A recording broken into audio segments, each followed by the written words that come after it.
Hi everyone, my name is Jen.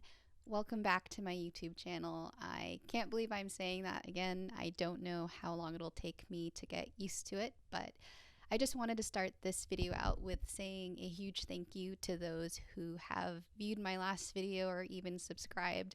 I had very low expectations when I first uploaded the video. One of my friends who does content creation regularly kind of set expectations with me and told me that I probably wouldn't get a lot of traction to begin with, which was totally fine and I expected it. But I remember messaging him and being like, what should my thumbnail be? Should I edit out all the ums and stuttering and long pauses I have in my video? And he was like, no, just get it out there. No one's going to watch it. You'll probably take 30 to 50 days to get picked up by the algorithm. I was so surprised to get the engagement that I did, and so I really want to thank you guys for viewing the last video, for even subscribing. You know, a couple thousand views later, and there are over 150 of you that subscribed. It really means the world to me, and I think it just is a testament to the fact that I'm not the only one feeling this way.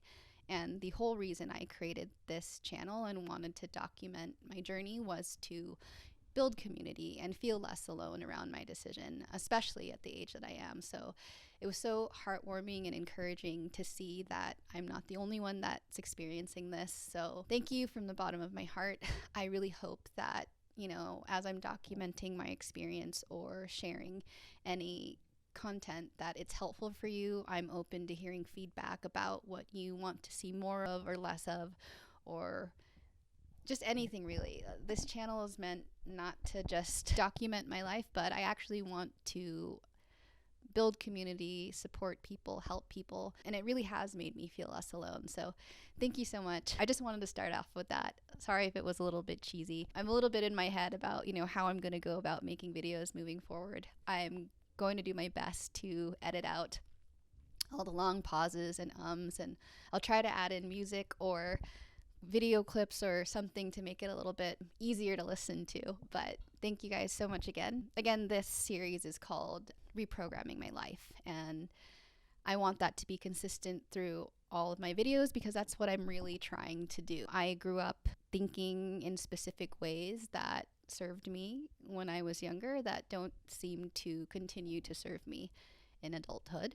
So I would really like to reprogram the way I think about things, and I know that's not going to happen in one day or after one YouTube video, and it might be something that I have to learn again and again. And so I hope you guys have the patience with me while you're watching it all unfold, and I really thank you guys for viewing and giving me the space to grow with you guys. The first thing I want to share in this reprogramming my mind journey is that I have a very uncomfortable truth and weakness that I want to share with you all. After I had posted my video last week and declared to the world that I was planning to take a sabbatical and figure out my next steps, I was actually in the middle of finishing some rounds with a mental health company that I was actually really excited about. And I made that video the day of my third round with them, and I didn't think that I did well.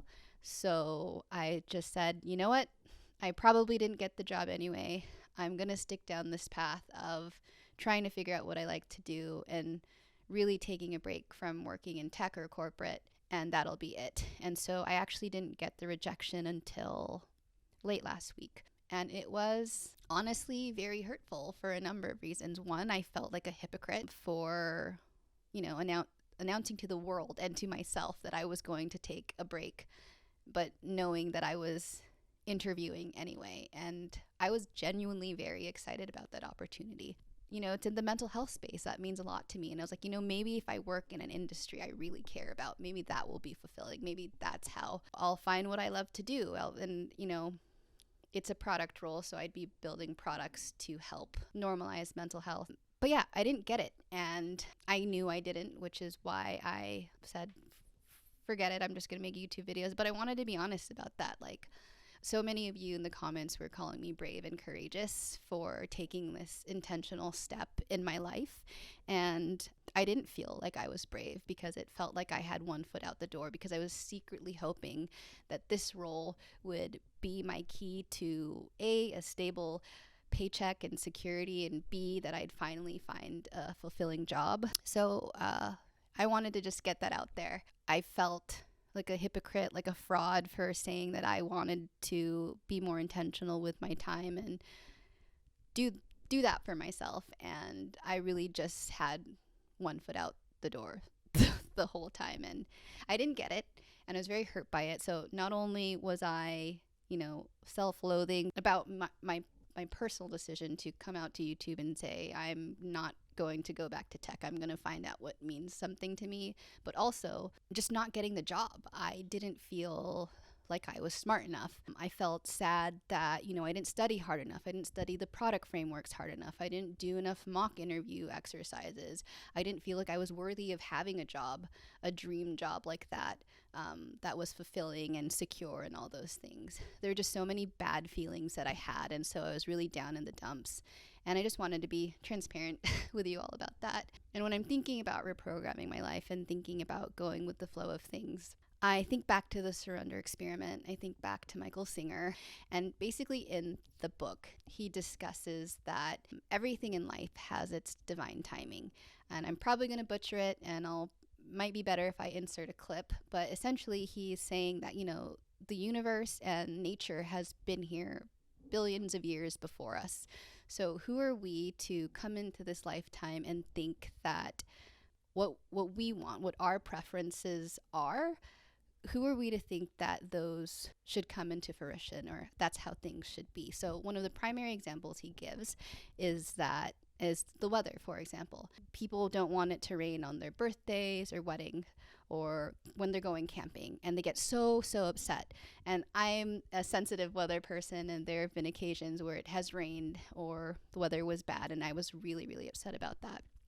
But Michael Singer argues, how could anyone feel angry about that? Like, the world has been here way before you and has its own way of going about things and has so much power in it, and you're upset for what? I'm definitely not doing this justice, but all of this to say is that it's our mind that makes us unhappy. Weather is just weather. So honestly, I'm not doing a great job explaining this, so I'll probably put in a clip where he talks about that. Every single moment in front of you took billions of years, with everything happening exactly as it did, to manifest as it is. To fully understand what this means, it helps to look at a simple example from your family history. If your great-great-great-grandmother didn't meet your great-great-great-grandfather, you're not here. That's simply the truth. Let's take a moment to tell a story of how they met, so you can see how dependent everything is on everything else. The story begins all the way back with the dinosaurs. After a fierce storm in what is now south-central Florida, there was a big dinosaur lumbering around. When this dinosaur put its big footprint down into the wet soil, it caused a giant imprint in the mud. Over time, rainwater accumulated in this deep imprint, and the earth began to erode around it. Eventually, the water area grew so large, it became what we now call Lake Okeechobee. Millions of years later, the Maine tribe settled by that lake because of the fresh water, fish, and other animals. Centuries passed, and the Spanish settlers built a small town on the edge of the lake. Your great-great-great-grandmother was a descendant of the Maine tribe, and your great-great-great-grandfather was visiting the small Spanish settlement. One day, while it was pouring rain around the lake, your great-great-great-grandfather was drinking in the local saloon. He was so drunk when he stepped out of the saloon, he never noticed your great-great-great-grandmother walking by sopping wet. Just as he stumbled down the stairs, falling drunk to the ground, your great-great-great-grandmother slipped in the mud and fell right on top of him. Well, they looked at each other, started laughing, and it was love at first sight. The rest is history. In other words, if the dinosaur hadn't walked there millions of years ago, And if the Miami tribe hadn't settled there, and if the Spaniards hadn't built a town there, and if it hadn't been raining that day, and if Grandpa hadn't fallen down drunk at the exact spot where Grandma slipped in the mud, you're not here. And neither are a lot of other things. Every single thing is the result of every single thing that ever happened throughout time and space. You're not the doer. You're the experiencer of reality. If this is true, and it is, then it's pretty silly to think it took 13.8 billion years for this moment to get here, and every single thing had to happen exactly as it did, but I don't like it. That's funny. It's like saying that you don't like that Saturn has rings. Now do you see why we took the time to explore where what's in front of you came from? It has nothing to do with you. It is a result of trillions of factors that cause it to be the way it is. This is our first encounter of what surrender and acceptance really mean. You don't surrender the outside world. You totally accept it. What you surrender is your personal made-up judgment of it. If you were asked whether it's okay with you that Saturn has rings, you would probably look very puzzled and say, what's it got to do with me? That's a crazy question. The truth is, every single thing is that way. It has nothing to do with you. It has to do with the forces that cause it to be the way it is. And those forces stretch back billions of years. The total acceptance of this truth is surrender. You must let go of the part of you that thinks it has the right to like and dislike, the result of billions of years of interactions. Surrender is letting go of the part of you that is not living the truth. That is true surrender. When I think about that, and I think about how things have unfolded in my life, I think about how it has been so true on two significant occasions where what I thought I wanted wasn't actually what happened, and I am so glad that things didn't turn out that way. So the first example I can think of was when I was pursuing a career. So I had worked my whole life to get into a prestigious university, which I did. And then I pursued science to appease my parents to become a dentist, because that's what I thought. I genuinely thought I wanted to become a dentist. My family is full of dentists and medical professionals, and I like teeth. And so I thought that's what I wanted to do. And turns out I didn't really want to do that. It's not that I didn't want to do it, I couldn't do it. I was barely passing my science classes, and I was going to have to graduate late if I kept pursuing it. So I had to have that long and hard conversation with my parents to let them know that I wasn't going to graduate on time if I pursued science and, pre-dent, and I'm not sure that it's something that I want to do. And that was a very hard and humbling conversation to have with my parents. They were incredibly disappointed in me, which really hurt. And they were so scared for me. They were so scared for me. And I understand why they were, because, in their mindset, careers in the medical industry are a lot more stable. So they were worried about me, and they genuinely didn't know what I was going to do, and neither did I. But, fortunately, I somehow managed to make my way into tech. And I'm honestly really thankful for it. Though it wasn't a super fulfilling run, it did give me a lot of flexibility. There are a lot of generous perks that come with tech. I got to work remotely. I got flexible vacation. I got to bring my dog to work. So many other social and fun events, and I really enjoyed it. And I know that I wouldn't have had those experiences or have had that flexibility if I were to be a dentist. Not to knock dentistry at all. It just wasn't for me. And I'm glad that, though I thought I wanted it so badly growing up and in college, I'm glad it didn't happen that way. And the second time I can think of is I was in a relationship, an entanglement with someone before I met my fiance. And on paper, this guy was what I thought was perfect for me.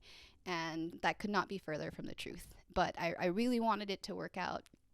And for so many reasons, it didn't. And it was probably one of the biggest heartbreaks of my life. But when I think back, I'm so glad that relationship didn't work out, because I wouldn't be with my fiance now, who I absolutely love and adore. I'm going to have him on this YouTube channel someday if he'll let me. He really is lovely. It's a very interesting dynamic we have, because I came from, an immigrant family, and he was raised in Canada, and only one of his parents was immigrants. But he has no limiting beliefs, it feels like, whereas I have only limiting beliefs. So it's very interesting that we came together, And I do think that, I'm not going to say it was meant to be because that's cheesy, but follows the whole life's design, divine timing thing. Anyway, I was rejected from the job. I did not move forward. I am hoping that this is part of, life's timing, and I hope this is something that's pushing me in the direction of something I actually want to do. And I will caveat by saying I probably will continue to interview only because my interview skills are so poor. I've actually only worked at 2 companies in my decade-long career, and so I've never interviewed if I didn't have to. And I'm just not good at it, and I know it's a skill that you need. And when I go on LinkedIn sometimes and I see all like the despairing posts about not being able to get a job in like 6 months to a year, that's how long I'm planning to take my sabbatical. So I would hate to be ready for a role if that's where it gets to and not be able to secure a job. So what did I do? Happy belated Thanksgiving to anyone in the US. After I wallowed, I spent some lovely time with my family. I set up our apartment for Christmas with my partner. I really love home decor and interior design and decorating. I don't even know how one would get into that or how someone would get into that so late, but maybe that's something that I should explore. I think having your space feel like home really means a lot to me. I spend a lot of my time here. I, am sad here. I dream here. I do everything here. So for me, it's really important to have a nice space. I don't know if it's the same for you guys, but maybe I'll explore ways that I could intern at an interior design firm. I probably don't want to go back to school for that. I don't know if it's something you need to, or maybe I'll try to work at West Elm or Restoration Hardware. I don't know. What else did I do? I took care of myself by going to the gym. I have a few memberships. I went to Rumble, to Box, Orange Theory, Pure Bar. I really love going to bar and taking dance classes and weightlifting at Crunch. So that was really fun. And my fiance and I take our dog to the beach every day. That's one of the best things we love about living in San Francisco. We don't go out and do all the fun stuff too often, though we are going to a concert tonight to see Majid Jordan.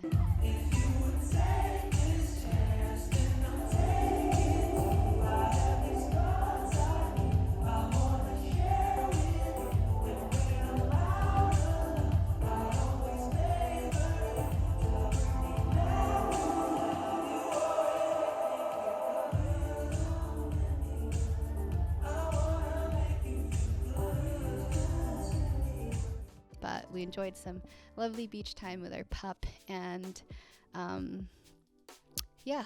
I will continue to take care of myself and be honest with myself and do my best to reprogram my mind and be more gentle with myself, and understanding that my desire for security isn't just going to change overnight. I can't just one day release a YouTube video or think okay, I'm just gonna take a break and think that I'm not gonna go back to trying to live in the security that I've always lived in. So there's that. Those are my updates. Again, I really just want to thank you all for subscribing, for watching my videos, and commenting. I loved reading all of your stories. It really made me feel less alone, and I hope that by continuing to upload and share on this channel, I can help you all too. I read some great stories about how people are currently figuring things out, and I got so much encouragement from them. I got messages from people that were forced to pivot due to layoffs. I'm so sorry to hear about that, and I hope that, kind of what I alluded to earlier, that maybe this is life's way of pushing us all into something better. I also read messages from people about, wishing they could do something else, but being currently stuck in a job that maybe they don't like that much. And I think that's okay. And I think recognizing it is the first step, and taking small actions to figure out what that could be, whether it's by Googling something or going on YouTube and looking up videos about other people doing it, or starting a YouTube channel, or even, trying new hobbies or thinking about what things you'd want to do that would kind of bring you closer to where you feel most fulfilled. I hope you can give yourself the time, if time permits, to figure out what those things are. And I mean, this is the first time I've ever published any content online that has actually felt like it was making a difference or that it was meaningful. And, you know, it was really scary to put myself out there. And it's really scary to admit and think that I'm, you know, a hypocrite and all these things. But when I checked my analytics a few days later and saw all of the views and subscriptions and the comments, it really did warm my heart. And it made me feel that maybe I might be taking a step in the right direction. So thank you guys for watching. I'm sorry I'm getting emotional, but I appreciate you all so much, and I'll see you guys in the next one.